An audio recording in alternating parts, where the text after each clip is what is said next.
안녕하세요, 여러분. 타요니입니다. 오늘은 8월 4일 월요일이고요.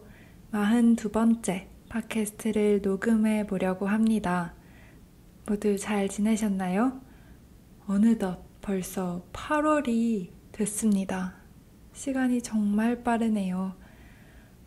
한국은 요즘에 정말 덥다고 하던데 제가 있는 이곳은 변함없이 비슷하게 좋은 날씨가 계속되고 있습니다. 여러분이 계신 곳은 날씨가 요즘 어떤가요?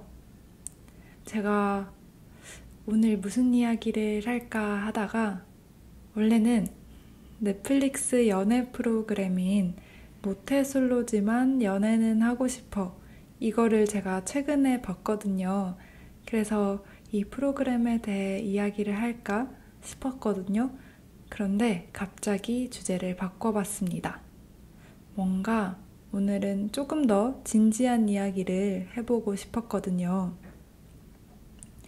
최근에 한국에서 굉장히 큰 화제를 불러일으킨 KBS 다큐멘터리가 있습니다. 바로 인재전쟁이라는 제목의 2부작 다큐예요. 그 다큐 중에서 1부의 제목은 공대에 미친 중국, 2부는 의대에 미친 한국입니다. 공대에 미친 중국, 의대에 미친 한국. 처음 1부가 먼저 방영됐을 때 그때 정말 한국에서 큰 반향을 일으켰습니다. 중국이 전 세계적으로 공학기술 패권을 쥐기 위해서 얼마나 전략적으로 집요하게 움직이고 있는지를 보여주는데요. 그 다큐를 보면 세계적인 수준의 대학, 기업, 그리고 막강한 자본력, 무엇보다도 정말 열정이 넘치는 공학 인재들의 모습이 나옵니다. 저는 최근에 계속 한국 밖에 있었다 보니까 중국인 유학생들을 자주 만나게 되는데요. 그래서 이런 그 분위기를 이미 어느 정도 느끼고 있었던 것 같아요. 그런데 한국에서는 이런 중국의 이야기가 크게 조명되지 않았었기 때문에 이 다큐가 조금 더 충격적으로 다가왔던 것 같습니다. 그리고 이어서 2부, 한국에 대한 이야기죠. 의대에 미친 한국이 방영됩니다. 이렇게 전 세계가 공학기술을 중심으로 인재를 확보하려고 거의 전쟁을 벌이는 와중에 한국에서는 수많은 인재들이 한 곳, 바로 의대에만 몰리는 현상, 그리고 그것이 가져오는 여러 사회적인 파장에 대해서 다루고 있습니다. 공대에 미친 중국, 의대에 미친 한국. 제목부터 정말 간결하지만 강렬하다고 생각을 했는데요. 지금 한국 사회에서 인재가 어디로 가고 있는지, 그게 세계적인 추세랑은 어떻게 다른지 정말 한눈에 잘 보여주잖아요. 이렇게 다큐가 화제가 되니까 이것과 관련돼서 그 토론 방송 같은 것도 나왔고, 또 제작을 했던 PD분들이 기자 간담회도 열렸더라고요. 그만큼 많은 사람들이 충격도 받으면서 공감도 하고 또 앞으로 어떻게 해야 되나 또 고민하게 만드는 그런 사회 현상이라고 생각이 듭니다.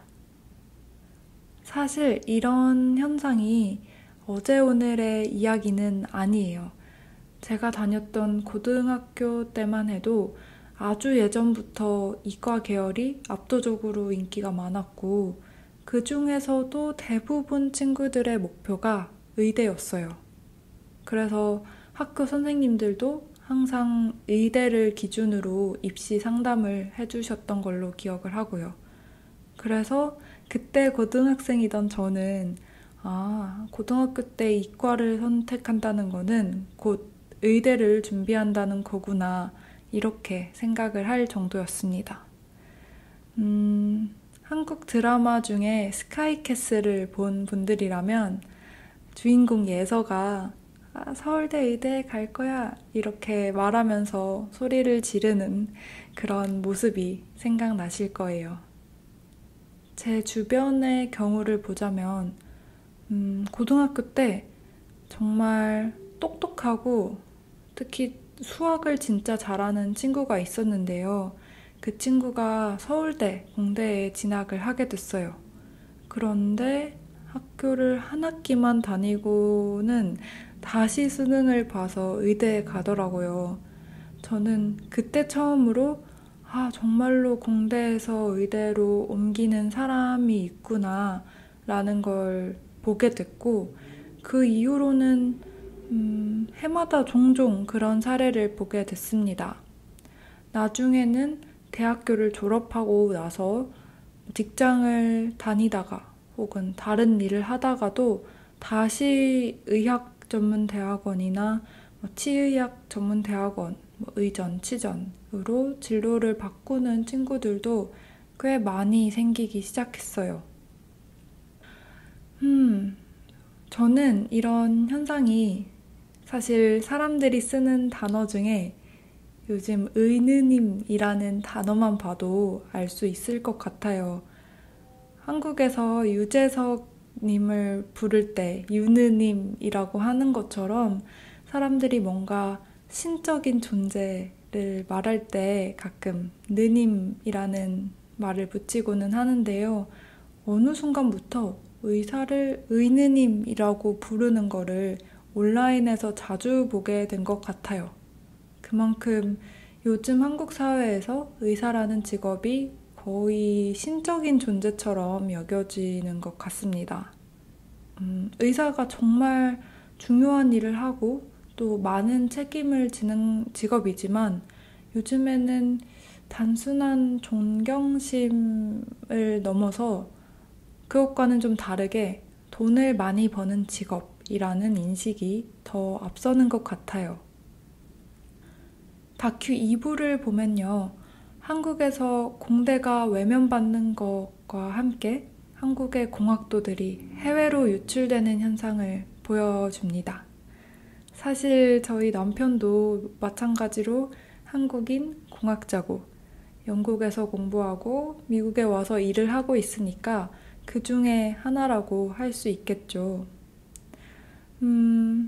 남편의 말을 들으면 다른 개인적인 이유가 아니라면 한국으로 돌아가서 일을 할 가능성은 낮을 것 같다고 해요.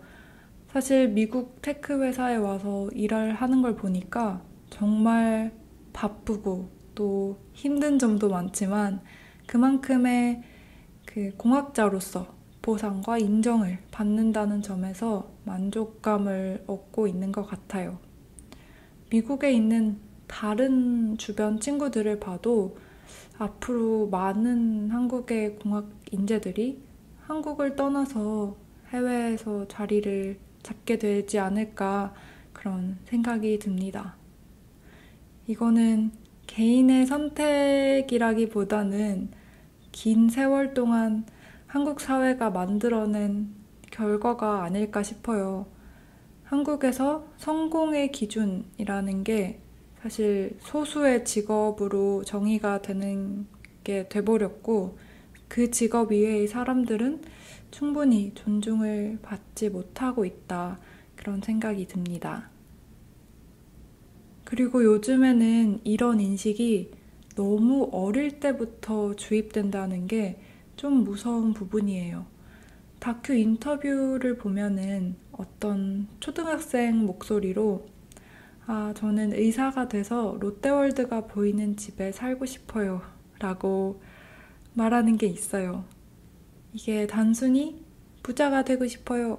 이런 게 아니라 특정 직업을 가져서 돈을 많이 벌고 그 돈으로 특정 지역에서 살고 싶다. 라는 굉장히 구체적인 사고방식이 생겨났죠. 그런데 그거는 사실 주변 어른들이 하는 말을 듣고 배우는 거잖아요. 이렇게 어릴 때부터 의대를 가고자 하는 마음이 있으니까 요즘에는 4세고시, 7세고시라는 정말 어마무시한 말도 들립니다. 초등학교 때 좋은 학원을 가기 위해서 유치원 때부터 준비하고, 유치원 때 좋은 학원을 가기 위해서 그 전부터, 몇 살이죠? 그 전부터 준비를 하는 거예요. 정말 말도 안 되는 일이죠. 어린 아이들이 마음껏 꿈을 꾸고 놀 수 있는 그런 시간 자체가 다 사라지고 있는 것 같아요. 그리고 그렇게 아이들이 열심히 공부해서 결국에는 다 똑같은 직업을 가지려고 하는 그런 모습이, 그런 사회가 저한테는 건강하지 않아 보입니다. 다큐에서는 따로 이 문제에 대한 대안을 제시하지는 않아요. 저도 이 현상이 그렇게 간단하게 쉽게 해결될 수는 없다고 생각합니다.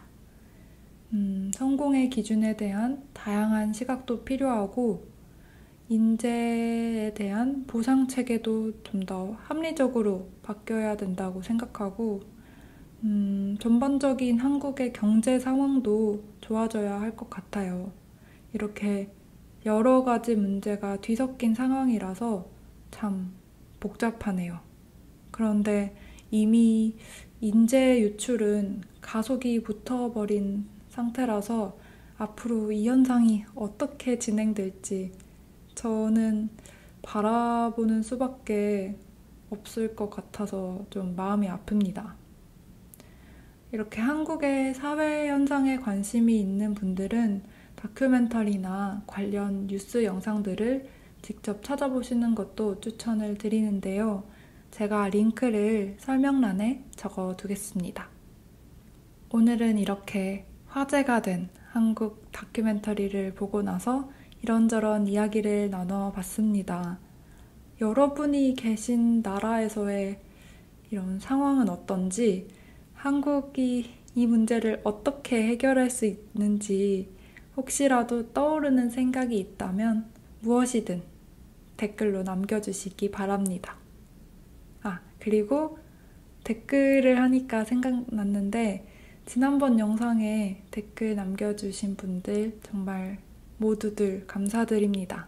저한테는 정말 큰 위로와 응원이 됐습니다. 진심으로 감사드려요. 그럼 저는 다음번에 또 다른 주제로 여러분께 찾아오겠습니다. 항상 들어주셔서 감사드리고요. 안녕히 계세요.